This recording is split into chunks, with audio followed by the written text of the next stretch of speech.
ဒီနေ့ကျွန်တော်တို့ရဲ့ Minecraft ကဘာတွေကိုမဖိတ်ခေါ်ပဲရောက်ရှိလာတယ်။အဲ့ဒါတယောက်ရှိပါတယ်။သူ့နာမည်ကိုတော့ The Brady လို့ခေါ်တယ်။ဒီတိုင်းပဲချိန်မှဆိုရင်တော့ emoji တစ်ခုတော့တင်ရပါမယ်။သူ့ရဲ့ပုံစံအမှန်ကတော့တော်တော်ကြီးကိုကြောက်ဖို့ကောင်းပါတယ်။နောက်ပြီးတော့ဒီကောင်ကြီးကကျွန်တော်တို့ကိုအချိန်3ရက်ပဲပြီးမှဖြစ်ပါတယ်။အချိန်3ရက်ပြည့်ပြီဆိုတာနဲ့သူ့ရဲ့ပုံစံအမှန်ကိုပြသတော့တာပဲ။အဲ့တော့ကျွန်တော်ဗီဒီယိုလေးကိုအဆုံးလိုက်ကြဖို့တောင်းဆိုနေပါတယ်။ So guys ဗီဒီယိုလေးကိုစလိုက်ကြရအောင်။ wait ဘယ်လိုနေအိမ်မှာစပိုးလာတာလဲလို့ဟာကျွန်တော်ဒီနေရာတော့ကျွန်တော်သိမကြရဘူးပေါ့နော်။ Hey hello I am Brady ဟဲ့မင်းဒီပုံထဲမှာရှိရဆိုတာငါသိတယ်နော်ဟဲ့လာမင်းထွက်ခဲ့တော့လားထွက်ခဲ့တော့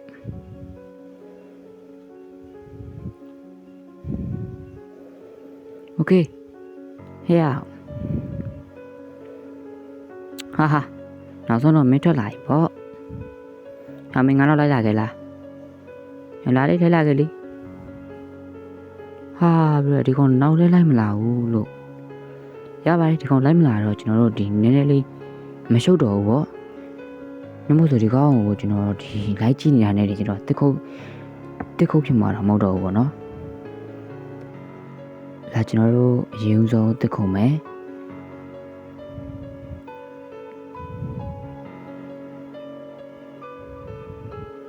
โอเคရပြီဟဲ့မင်းလမ်းမလျှောက်တတ်ဘူးလားလို့ဟာကွာမင်းလမ်းတော့မလျှောက်တတ်ဘူးကွာကဲလာလိုက်ခဲ့ငါနဲ့လိုက်ခဲ့သူပေးတဲ့အချိန်3ရက်မပြည့်ခင်မှာကျွန်တော်အိမ်လေးတင်တော့ပေးအောင်ဆောက်ချင်တယ်ဗျအိမ်ဆောက်ဖို့တော့ဆိုလို့ရှိရင်တော့ကျွန်တော်ဒီကွင်းမြစ်ဒေတာကိုရှားမရမယ်ဗျ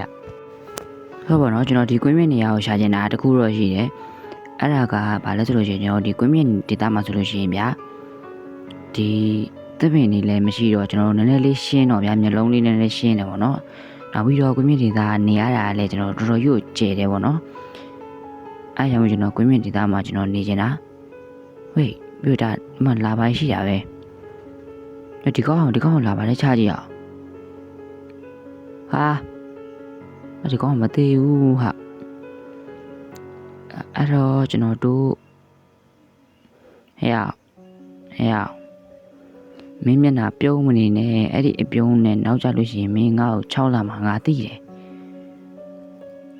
လာအဲ့တော့ဘလို့ကျွန်တော်ဒီပချမ်းကိုပဲဆက်သွားကြရအောင်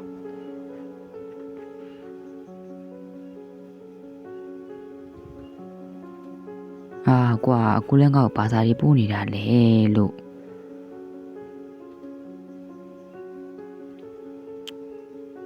ကျွန်တော်တို့ဆိုတော့ဒီပချမ်းကိုနည်းနည်းလေးသက်သွားကြည့်မယ်ကျွန်တော်ပြီးရင်ဟိုဘက်ကသွားရအောင်ဗျာကျွန်တော်ဒီဟိုဘက်ကမသွားခင်ကျွန်တော်ဒီဒါတေးလေးနဲ့တော့ခုတ်ပါမယ်ပေါ့နော်တင်းနေတော့ခုတ်ပါမယ်ဆိုတော့ပေါ့နော်ကျွန်တော်စိတ်ပူတာတခုပါပေါ့နော်ကျွန်တော်ဒီ4ရက်မပြည့်ခင်ပါဗျာကျွန်တော်ဒီအိမ်ပေးပါမလားပေါ့ပေးတော့မှာပါဗျာကျွန်တော်အိမ်ကလည်းအရင်ကြီးစောက်မှာမဟုတ်ဘူးဆိုတော့လေဆိုတော့အိမ်ကတော့ပေးတော့မှာပါဒီကကျွန်တော်ဟိုဘက်ကန်းသွားရအောင်အဲ့တော့ကျွန်တော်တို့ဒီရွာကိုအရင်ရှာရမယ်ပေါ့နော်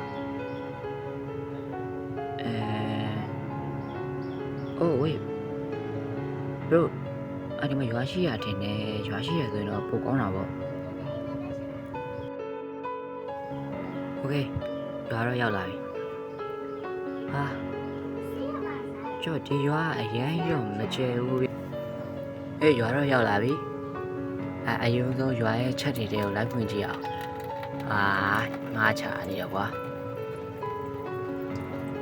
ဒီချက်တွေထဲမှာကျွန်တော်ကအစာပဲလိုချင်တာပေါ့နော်အစာရှိရင်ရပြီကျွန်တော်တက်ဆက်ရှင်လို့ရပြီဆိုတော့ဒီကောင်ကလည်းကျွန်တော်တို့အချိန်ရလဲ3ရက်ပဲပေးတာဆိုတော့3ရက်မပြည့်ခင်မှာမြန်စစလေးအိမ်တိန်တော့ပြီးအောင်စောက်ပါမယ်ကျွန်တော်အိမ်ဆောက်မဲ့တာပြောနေတာကျွန်တော် crashing table တော့မရှိသေးဘူး ကျွန်တော်တို့ဒီမှာ correction တွေပဲလုပ်ရင်းနဲ့ကျွန်တော်တို့တခါတည်းကြောက်လေးတွေမိုင်းလိုက်မယ်ပေါ့နော်ဟေးတသားချောခိုင်ရပြီ correction တွေပဲရပြီဆိုတော့ကျွန်တော်တို့ဒီ stick ဒုတ်လေးတွေလောက်လိုက်မယ် okay ရလာပြီဆိုတော့ကျွန်တော်တို့wait ဘာမှလဲ run pick up ဒီမှာရပြီအဲ့တော့ကျွန်တော်တို့ဒီကြောက်လေးတွေမိုင်းလိုက်မယ်ပေါ့နော်ကြောက်ကတော့ကျွန်တော်အများကြီးတော့မလိုပါဘူးအများကြီးလည်းမိုင်းလို့မရဘူးပေါ့နော်ဘာလို့လဲဆိုတော့ကျွန်တော်ဒီအချိန်အသိရှိတာမဟုတ်ဘူး3ရက်အခုဆိုရင်တော့ကျွန်တော်တရက်တောင်ကုန်တော့မယ်ပေါ့နော်ဒါဒီမိုးတောင်ချွတ်တော့မယ်နေအောင်နည်းနည်းလေးစောင်းလာပြီပေါ့အဲ့တော့ကျွန်တော်လာကြောက်လေးပဲနည်းနည်းလေးဆက်မိုင်းအောင်အနည်းဆုံးဗျာကျွန်တော်တို့ဒီကြောက်လက်နက်လေးတွေအစုံရရင်တော်ပြီပေါ့နော်ရပါတယ်ကျွန်တော်ဒီ3ရက်မပြည့်မချင်းရတော့ကျွန်တော်တို့ဘက်ကတော့လုံနေဘာလို့ဒီကောင်က3ရက်ပြည့်မှပေါ်လာမှာပေါ့နော်ဒါ3ရက်ပြည့်လို့သာပြောတာတော့ခါချလို့ရှိရင်4ရက်လောက်မှပေါ်တာတွေပါလေရှိရပေါ့နော်ဒီကောင်ကကျွန်တော်တို့ stone pick ရပြီအဲ့တော့ current တွေပဲကိုပြန်ဖြတ်ကြအောင်ကျွန်တော်တို့နေဖို့အတွက်အရင်ဆုံးနေရမရှာခင်ကျွန်တော်ဒီနာဝက်လေးကိုရင်တတ်လိုက်မယ်ရော့အေးရပြီဆိုတော့ရှင်းမ3နှစ်ကောင်တော့မှကျွန်တော်ဂရင်ရရွာမှာသွားယူလို့ရရဲဒါပေမဲ့ကျွန်တော်အစားအစာအတွက်ကျွန်တော်ဒီပေါင်မုတ်6ခုနဲ့ကတော့လောက်မှာမဟုတ်အဲ့တော့ကျွန်တော်အစားအစာလေးတွေလိုက်စုလိုက်မယ်ပေါ့နော်ဒီတိုးတွေကိုပဲလိုက်တက်မယ်စကားပြောနေတော့မိုးချုပ်လာပြီလို့တပြေးပြေးနဲ့ဝိနေတော်ဝင်လာပြီလို့ဟာကြည့်ပါတော်တော်လှတယ်နော်နေဝင်ရာကြီးကဟေးလှတယ်လုံးမနေနဲ့ငါတို့မိုးကချိုးတော့မှာအဲ့တော့မြင်စမ်းလေးရွာမှာသွားအိမ်မယ်မနေ့ရောက်လို့ရှိရင်ငါတို့ဒီနေဖို့နေရာရှာပြီးတော့အိမ်ဆောက်ကြမယ်လာငါတို့ဒီမှာတခါတည်းဒီမှာပဲဝင်အိမ်လိုက်တော့မယ်အဲ့တော့ဒီကောင်က3ရက်ပြည့်မှစပုံးမှာဆိုကျွန်တော်ဒီတခြားဒီဇူမီတို့ creeper တို့ဘာတို့ပဲကြောက်ဖို့လိုတာပေါ့နော်တခြားအဲ့ဒီကောင်ကတော့3ရက်ပြည့်မှစပုံးမှာဆိုတော့ရပါတယ်ကျွန်တော်ကိစ္စမရှိကျွန်တော် easy ဆောက်လို့ရတယ်ဒါပေမဲ့3ရက်ပြည့်ပြီဆိုတာနဲ့ကျွန်တော်တို့ကြောချမ်းစရာအဖြစ်ပြက်ကြီးတွေဖြစ်လာတော့မှာအဲ့တော့ကျွန်တော်တို့ဒီအိမ်ကိုဒီနားလောက်မှာပဲကျွန်တော်တို့စောင့်လိုက်မယ်အဲ့တော့ဒီဟုတ်တယ်ကျွန်တော်ဒီနားလောက်မှာပဲစောင့်လိုက်မယ်ပေါ့နော်ဒီနားနည်းနည်းလေးမြေညီတယ်ကျွန်တော်တို့ဒါလေးကိုဖြတ်လိုက်မယ်ဆိုလို့ရှိရင်ရပြီပေါ့နော်ကျွန်တော်ဒီဘောကမြေကြီးလေးတွေကိုညှိအောင်ကျွန်တော်ဒီတိုင်းညှိနေကြားလိုက်မယ်ဘလို့ဒါကျွန်တော်တို့ဒီ share ပဲတစ်ခုလောက်လောက်အောင်ခေါ်ပြားလေးတစ်ခုလောက်ပေါ့ခေါ်ပြားတော့ okay ရပြီအဲ့တော့ခေါ်ပြားတစ်ချောင်းရပြီဆိုတော့ဒါကျွန်တော်ဒီနားကမြေကြီးတွေကိုကျွန်တော်တို့အကုန်လုံးညှိလိုက်မယ်ပေါ့လို့ရှိရင်ကျွန်တော်တို့အိမ်ဆောက်ကြတာပေါ့ okay မြေကြီးကတော့ကျွန်တော်ဒီနှလုံးပေးအကုန်လုံးတော့ညှိလို့ပြီးပြီပေါ့လို့ရှိရင်ကျွန်တော်တို့တက်သွားကောက်အောင်မယ်ဘယ်လိုတက်ကတော့တက်ကိုတော့ကျွန်တော်တို့ဒီ1 star လောက်ပဲခေါ်လိုက်တော့မယ်အရင်အများကြီးလည်းကျွန်တော်မလိုဘူးပေါ့နော်တက်ကအဲ့တော့1 star ဆိုတာကျွန်တော်တို့ပိုအောင်မယ်လို့ထင်နေပြကျွန်တော်တက်ခါပေါ့နော်1 star ကတော့ကျွန်တော်တို့တက်ပိုလိုက်မယ်edit တော့အဲ့တော့ကျွန်တော်တို့ပစ္စည်းတွေမလိုတဲ့ဟာတွေကိုကျွန်တော်တို့ဒီအပေါ်တင်ထားလိုက်မယ်ဒါကျွန်တော်တို့တက်သွားခုတ်ကြရအောင်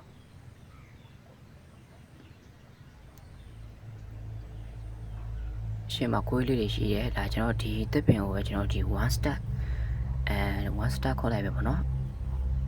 1 star ဆိုတာကတော့ဒီလုံးလုံးတက်ကိုတော့ပူပါတယ်1 star ဆိုတာလည်းနေတာမဟုတ်ဘူးเนาะကျွန်တော်ဒီရပါတယ်ကျွန်တော်အင်အားလည်းအရင်ကြီးစောက်မှာမဟုတ်ဘူးဆိုတော့လေ1 star ဆိုတာတော့လောက်တယ်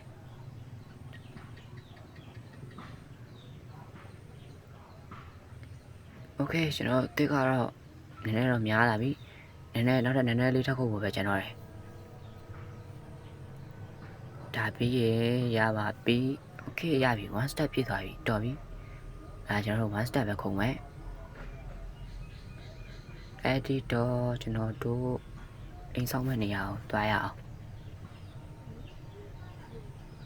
လာကျွန်တော်တို့အိမ်ဆောင်မှာဒီရှေ့မှာဆောင်မှာ editor အဲ့တော့ကျွန်တော်တို့ဒီကတင်လေးတစ်ခုလောက်လောက်ကဘာလို့လဲဆိုတော့ကျွန်တော်ဒီကတင်ကရပါကျွန်တော်ဒီနောက်မှာ resume point လေးဆက်ထားအောင်ညဘက်ရောက်လို့ရှိရင်ကျွန်တော်ရွာကိုသွားရေးဆံမလို့တော့ဘူးပေါ့နော်ဒီမှာတခါလေးအဲ့ရုံပဲကျွန်တော်တို့ဟိုးခဏလေးဘယ်လိုခဏလေးကျွန်တော်ဒီကောင်ကိုမကြရကြချကြည့်လိုက်အောင်မဒီအောက်ကိုဟေးအေ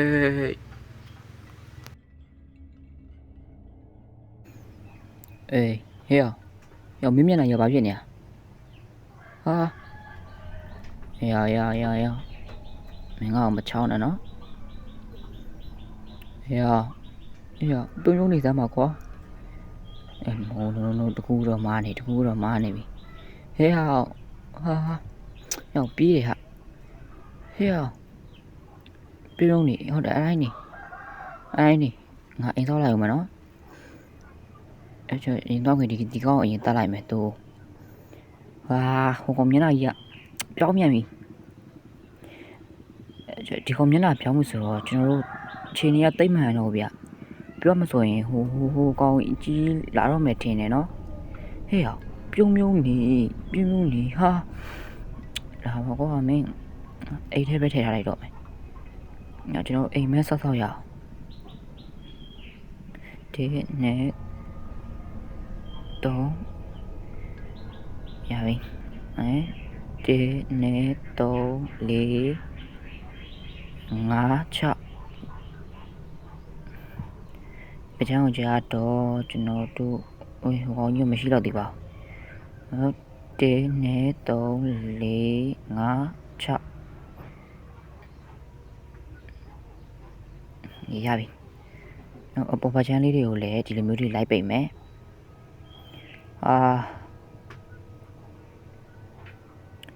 မိုးအောင်ဆိုတော့များဒီကောင်မျက်နှာကြီးကဘာကြီးလုံးလို့ကြောက်ဖို့ကောင်းလိုက်တာဘလို့ရာကြည့်ပါကျွန်တော်ညဘက်ကိုမပြတ်ရဲဘူးပေါ့နော်ကျွန်တော်မိုးတော့လင်းလာပြီဟေးမင်းမျက်နှာဟာဘာကြီးလဲကျွန်တော်ဘေးဘက်ချောင်းတော့ဒီတိုင်းလေးတွေပဲကားလိုက်မယ်အဲ့ဒီတော့โอเคရပြီအိမ်ကတော့ပေါ်ကတော့နည်းနည်းတော့ပေါ်နေပြီကျွန်တော်ဒီတစ်သားကိုတော့ကျွန်တော်ဒီချောခိုင်းလိုက်မယ်ဗျဒီတိုင်းရက်တိတ်ပြီးကြည့်လို့မကောင်းလေဟာကွာဒီကမျက်နှာကြီးကဘာဖြစ်နေရတော့လို့ကျွန်တော်3ရက်ကျွန်တော်ဒီညပြီးသွားလို့ရှိရင်နောက်ညဆိုကျွန်တော်ဒါ3ရက်ပြည့်ပြီပေါ့နော်အဲ့ဒါမို့လို့လာတော့မသိဘူးဗျကျွန်တော်ဒီ3ရက်ပြည့်ကနီးနေပြီဗျကျွန်တော်ဒီတကားလေးတစ်ခုလောက်လောက်ကရပြီကျွန်တော်အမိုးပဲကျန်တော့တယ်အမိုးကိုချတော့ကျွန်တော်တို့ဒီလိုပုံစံလေးပဲမိုးလိုက်မယ်ပေါ့နော်ထားလိုက်ပါဒီကောင်ကကျူးမဆိုင်ပါနဲ့ဒီကောင်မျက်နှာကြီးမျက်နှာဟိုဗျာမင်းမသေးမျိုးမို့လို့မင်းအသေးသားသေးလို့ရှိရင်မင်းကတတ်မှာသလားမင်းကအသေးတတ်မှာမလုပ်နေဒါပြည့်တော့ကျွန်တော်တို့အိမ်ကတော့ပြီးပါပြီအမိုးလေးပြသွားလို့ရှိရင်တော့ဆိုတော့နောက်တော့တစ်ခုပြီးပြီโอเคကျွန်တော်တို့အိမ်ကတော့ပြီးဆုံးသွားပါပြီတော့ကျွန်တော်တို့ဒီအိမ်ဘေးဘက်ချမ်းလေးတွေကိုနည်းနည်းလေးကားအောင်မြတ်ဒီတိုင်းပလိန်းဆိုတာကျွန်တော်တို့ဒီကောင်ကြီးမဝင်လာပဲနဲ့ဘေဘီဆိုမီတို့ဘာလို့ဝင်လို့ရရပါတော့ကျွန်တော်ဒီ tractor လေးတွေနဲ့ပိတ်လိုက်မယ်ဒီနေရာတွေကိုကျန်တဲ့ပေါက်တွေကိုတော့ကျွန်တော်နောက်ကျမှပိတ်လိုက်တော့မယ်ဗျဂဒီဟိုဒီနာရပြီကျွန်တော်ဒီ file နဲ့တခုလောက်တော့လုပ်မယ်ပါကျွန်တော်မှမိတုံးမရှိဘူးအဲ့တော့တစ်သားကိုပြန်ကြိုပြီးတော့လုပ်လို့ရှိရင်ကျွန်တော်ဒီကြောင်မင်းသွေးရတယ်ပေါ့နော်အဲ့တော့โอเคကျွန်တော်တို့နေရာမှာနေဒီလိုရပြီโอเคကျွန်တော်ကြောင်မင်းသွေးချလိုက်မယ်အဲ့ဒီမျိုးလုပ်လို့ရှိရင်ပေါ့နော်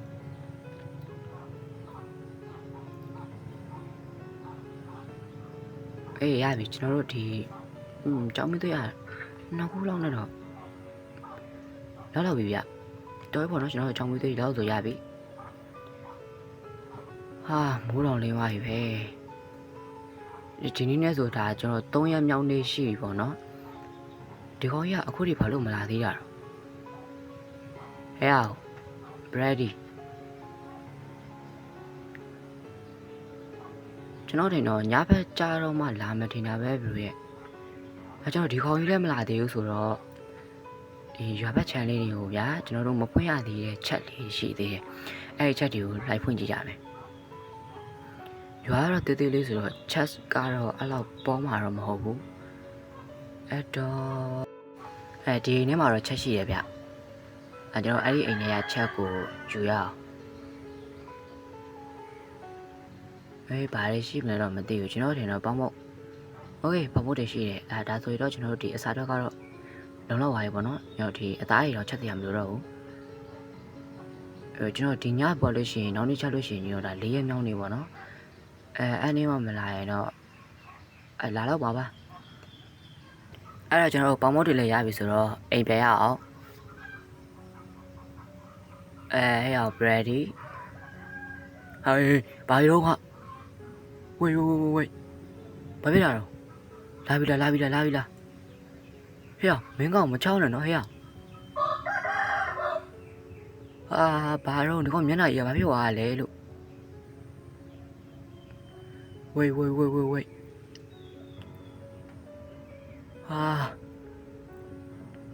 အောင်မင်းကောင်ရုတ်တရက်ကြီးအဲ့လိုလမ်းအောင်မလုံးနဲ့လို့ဟေ့အောင်လာ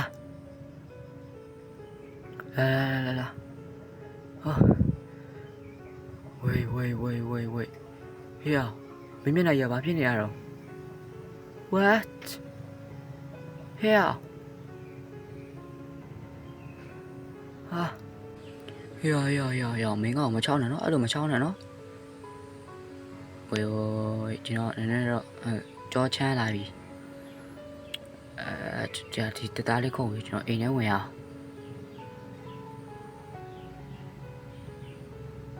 မျက်နှာကြီးကဘလို့ရကြောက်ဖို့တော့ကောင်းတယ်ဒီကောင်ကြည့်ရတာတော့ကျွန်တော်ဒီညလာမယ်လို့တော့ထင်တယ်ဗျ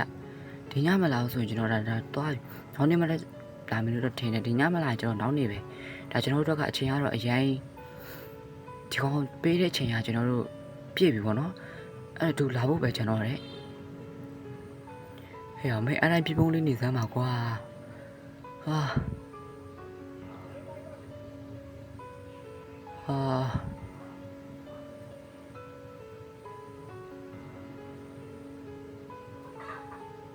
မိုးတော့ချုပ်ကန်နေပြီမိုးချုပ်ကန်တေးလေးနဲ့လောက်ခုတ်ကောင်ကျွန်တော်တို့ကမီးထုတ်ကရှိရမို့တော့အဲ့တော့ကျွန်တော်အိမ်ရှိပတ်ချန်လေးတွေမီးထုတ်လေးလိုက်ထွန်းချင်နေပေါ့နော်အဲ့တော့ကျွန်တော်မီးထုတ်ခုတ်မယ်မီးထုတ်ခုတ်မယ်တော့ဖြစ်တယ်ကျွန်တော်တို့တသားတွေခုတ်ကမှာပေါ့နော်ဝေးမိုးကတော့ချုပ်လာပြီတော်တော်တော့မှောင်လာပြီပေါ့နော်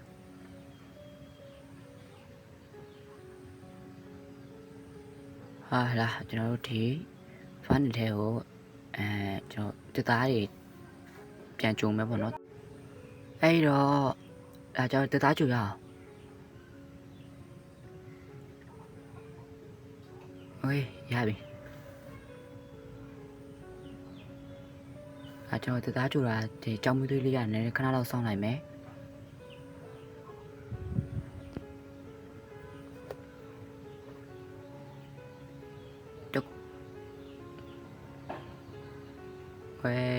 မိုးကချုပ်လာပြီကွာမိုးချုပ်ရင်လည်းတော့လန့်နေဗျာဘာလို့လဲဆိုတော့ခုနကဒီကောင်ဖြုတ်ရတဲ့မျက်နှာကြီးကကျွန်တော်မသိလို့ရှိရင်တချင်းစီလာတော့မှမျက်နှာကြီးနဲ့ဒီပုံစံနဲ့ပဲအန်နာမန်ကလည်းလန့်နေတာကွာ